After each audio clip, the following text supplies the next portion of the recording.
देखिए, जो संभल का मामला है, मेरी नजर में ये बहुत ही सोची समझी घिनौनी राजनीति के तहत ये सारा मामला है और मुझे बहुत दुख के साथ कहना पड़ रहा है, लेकिन मैं कहूंगा जरूर कि अदालत भी इस सारे षड्यंत्र में शामिल है। जब देश में कानून है जो धार्मिक स्थलों से संबंधित सन 1991 का कानून बना हुआ है, पार्लियामेंट द्वारा पास है, जिसमें कहा गया है कि 1947 से पहले की जो स्थिति इस देश में है, सभी धार्मिक स्थलों की स्थिति वही रहेगी, उसमें कोई किसी तरह की कोई सवाल नहीं उठाएगा, कोई छेड़छाड़ नहीं करेगा। और यही नहीं, उसमें रोका गया है कि अदालत भी उसमें किसी तरह का कोई हस्तक्षेप नहीं करेगी। सेक्शन 4 में कहा गया कि केवल यही नहीं, भविष्य में भी ऐसी कोई बात नहीं की जाएगी। बावजूद उसके 19 तारीख को दोपहर में पिटीशन फाइल होती है सर्वे के लिए। कोर्ट उसी समय जो रेस्पोंडेंट हैं उनको सुने बिना, उनको मौका दिए बिना, जो प्राकृतिक न्याय का एक सिद्धांत है उसको लागू किए बिना उसी दिन तत्काल आदेश करती है। और बड़े मजेदार बात देखिए कि इधर आदेश पारित हुआ और शाम तक जो है एएसआई के लोग सर्वे करने पहुंच भी गए। इससे ज्यादा और सुनियोजित षड्यंत्र और क्या होगा, घिनौना षड्यंत्र क्या होगा, क्योंकि उन्हें मालूम है कि अदालत जा रहे हैं, वहां से आदेश मिलेगा और आदेश मिलेगा तुरंत उसे लेकर वहां पहुंच जाएंगे। ऐसा वेल प्लान तरीके से होता है, बिना उसके नहीं होता। और इसीलिए मैंने कहा कि अदालत भी इससे शामिल है।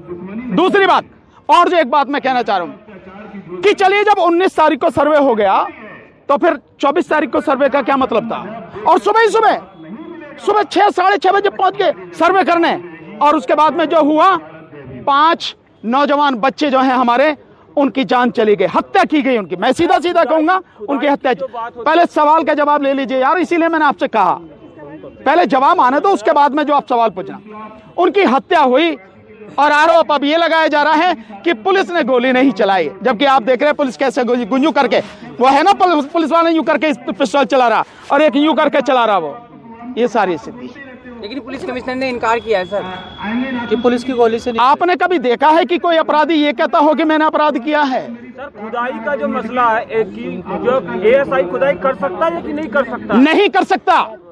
जो संविधान में जो कानून है बना हुआ 1991 का, वो किसी को भी इजाजत नहीं देता कि आप उसमें एक कदम भी रखें इस नियत से कि आप उसका सर्वे कर रहे हैं, कुछ कर रहे हैं। वो कानून पूरी तरह से रोकता है। कानून कैसे सर्वे से पता कैसे लगेगा कि क्या पता लगाना है आपको? जब संविधान ने कह दिया, जब इस देश के कानून ने कह दिया कि 1947 से पहले की जो परिस्थिति है वो उसमें कहीं भी कोई भी उस पर कोई सवाल नहीं होगा, कोई छेड़छाड़ नहीं होगी, फिर क्या पता लगाना है आपको? कौन होते हैं आप पता लगाने वाले? एएसआई कौन होता है? तो क्या इसके पीछे कोई बड़ी साजिश नजर? मैंने बताया, बाकायदा साजिश है और बड़ी घिनौनी साजिश है। और अगर ये साजिश नहीं होती तो पिटीशन पड़ा, विपक्षी को मौका दिए बिना आदेश हो गए और आदेश तुरंत लागू हो गया। यहाँ सालों साल आदेश पड़े रहते हैं, धूल चाटते रहते हैं, मिट्टी लग जाती है उन पे, अधिकारी कभी गौर ही नहीं करते। और यहाँ तो पहले से तैयार बैठने, सांझ को पहुंच गए वहां। और क्या चाहिए? षड्यंत्र कैसे होता, मिली भगत कैसे होती है, ये सब कुछ सामने है। और 24 तारीख को क्यों किया गया, इसका भी एक कारण है। 24 तारीख को इसलिए किया गया कि 23 तारीख को बेईमानी से जो बीजेपी जीत कर आई है चुनाव में, विशेषकर अगर उत्तर प्रदेश में कहूं तो 9 जो उपचुनाव में सीटें थी, उन पर में 7 सीटों पर जिस तरह से जीत के आई है, ऐसी गुंडागर्दी आपने पहले कभी नहीं देखी होगी। मुस्लिम समाज के लोगों को रिवॉल्वर से डराया गया, रोका गया। कुंदरकी में जाटव समाज के लोगों को, यादव समाज के लोगों को, मुस्लिम समाज के लोगों को वोट डालने से रोका गया। ऐसी गुंडागर्दी आपने देखी कभी? इलेक्शन कमीशन क्या था, कहां था वो? कौन से बिल में घुसा हुआ था? कौन सी रिश्वत लेके चुप बैठा था? कौन सी वफादारी निभा रहा था? जब उसकी जिम्मेदारी है देश के संविधान को बचाने की, जब उसकी जिम्मेदारी है कि निष्पक्ष चुनाव हो, स्वतंत्र और पारदर्शी चुनाव हो, क्या कर रहा था वो? इसलिए ये सब कुछ सोचे समझे साजिश के तहत हो रहा। संभल का क्या ऐसा भी आरोप? यार इन्हें तो पूछ लें दो, आपने पूछ लिया। सर, कहा जा रहा है पुलिस की तरफ से कि पत्थरबाजी की गई थी, उसको कंट्रोल करना। आप बहुत सिंपल सी बात है कि जो पत्थरबाजी का आप आरोप लगा रहे हैं, मैं मानता हूं कि पत्थरबाजी हुई है, और शुरुआत किसने की है, वो क्यों शुरुआत हुई है, पत्थरबाजी की क्यों शुरुआत हुई है? आप जाओगे और एक धार्मिक स्थल में कानून को जो है धता बताते हुए, पैरों तले कुचलते हुए आप बिल्कुल गैर कानूनी, गैर संवैधानिक काम करोगे। और उसके बाद जो आपसे पूछा जा रहा है आप उसका जवाब नहीं दोगे। लोग इकट्ठे हो जा रहे हैं तो उन्हें हटाने के लिए आप गोली चला रहे हैं, और लोग पत्थर चला रहे हैं तो आप कह रहे हैं पत्थरबाजी। गोली क्यों चलाई गई भाई? पत्थरबाजी से पहले आप इसका जवाब दो कि गोली क्यों चलाई गई। पुलिस अगर गोली चलाती है तो गोली उसी स्थिति में चलाती है जब देखे कि काबू में नहीं हो सकते, उससे पहले लाठी चार्ज होता है, उससे पहले चेतावनी दी जाती है, और गोली भी चलाई जाती है तो घुटनों से नीचे मारी जाती है ताकि जो है डर के भाग जाए या वो चलने के काबिल ना। ये एक तरीका होता है। आप सीधे सीधे, यार पहले जवाब तो सुन लो, सीधा सीधा आप गोली चला रहे हो और आप कह रहे हो कि मतलब पत्थरबाजी हुई है। क्या वो जो लोग हैं दिमाग खराब है उनका? उनमें समझ नहीं है कि वो क्या कर रहे हैं क्या नहीं कर रहे हैं। इन सारी चीजों को समझो और समझ, इसीलिए मैं कह रहा हूं उसकी बाकायदा अगर निष्पक्ष जांच हो जाए तो दूध का दूध पानी का पानी हो जाएगा, पता लग जाएगी कौन गुनहगार है, किसने गोली चलाई या किसने जो पत्थरबाजी की। जांच कौन करेगा? आपको विश्वास किस पे? नहीं, मुझे किसी पे विश्वास नहीं, मैं जानता हूं नहीं होगी जांच, बिल्कुल नहीं होगी जांच, मैं जानता हूं वही सब कुछ करने वाले हैं। ये तो तुम जाके पता लगो, ही तुम्हारा काम है, मेरा काम नहीं। ईंट पत्थर कहां से आए? रामगोपाल की हत्या हुई थी तो योगी सरकार ने मुआवजा दिया था, अभी 5 लोगों की मौत हुई है, कोई मुआवजा का ऐलान नहीं हुआ है। फिलहाल क्या मतभेद भेदभाव कर रही है मुसलमानों से? यार किसका जवाब दूं? आप 4-4 पूछ रहे हो, इसलिए मैंने कहा एक व्यक्ति सवाल पूछे उसका जवाब देता। पूछो, आप पूछो। रामगोपाल में बराइच की जब हत्या हुई थी, बराइच में जो रामगोपाल की हत्या हुई थी तो योगी सरकार ने मुआवजा दिया था, अभी 5 लोगों की मौत हुई है, फिलहाल अभी मुआवजा का कोई ऐलान नहीं। तो जो वो रामगोपाल मरा था वो उनकी नजर में हिंदू था, उनका आदमी था, और वो जब भगवा झंडा फहरा रहा था मस्जिद पे या घर पे जाके तो वो उन्हीं का आदमी था ना। तो अपने आदमी को मरवा के दंगा करवा दिया तो उसको जो उन्हें वो देना ही देना था मुआवजा। ये मुसलमान मरे, और मुसलमान की कीमत क्या है? मुसलमान की, दलित की, ओबीसी की, इन आज की जाति में जो सत्ता में बैठे इनकी नजर में कीमत क्या? कुछ नहीं। इसलिए इन 5 को जो है मुआवजा नहीं। और आरोप इन पे यह भी लगा हुआ कि भैया इन्होंने पत्थर चलाए और पत्थर चलाने में दंगा किया इन्होंने, तो किस बात का इन्हें मुआवजा मिलेगा? 400 से ज्यादा की FIR हुई है, गिरफ्तारी हुई है, कैसे देखते हैं आप? नहीं, कैसे क्या देखते हैं? FIR होनी चाहिए, लेकिन FIR दोनों तरफ से होनी चाहिए। FIR दोनों तरफ से होनी चाहिए, FIR इधर से भी और FIR उधर से भी। एक तरफा कार्रवाई नहीं होनी चाहिए। इसलिए मैं कह रहा हूं निष्पक्ष जांचों पर। मैं जानता हूं कि निष्पक्ष जांच होगी नहीं, क्योंकि वही अपराध करने वाले हैं, वही FIR करने वाले हैं और वही फैसला करने वाले हैं, तो कहां से होगा? सर जो सर्वे करने गए गिरफ्तार कर लिया गया, जिस सदर ने प्रेस कॉन्फ्रेंस करके पुलिस की पोल खोली थी, आज उसे भी घसीट कर पुलिस ले गई। क्या कहेंगे आप इस पर? आप दोबारा से सवाल कीजिए। जो मस्जिद के सदर थे संभल के, शाही मस्जिद के, उन्होंने प्रेस कॉन्फ्रेंस किया था, उसमें पुलिस की नाकामी और क्या कहते हैं कमियों को गिनाया था। पुलिस ने आज उन्हें गिरफ्तार कर लिया। आप शुक्र मनाओ कि उन्हें गिरफ्तार किया, गोली नहीं मारी। उन्हें गोली भी तो मार सकते थे कि हमेशा के लिए उनकी जुबान बंद हो जाए।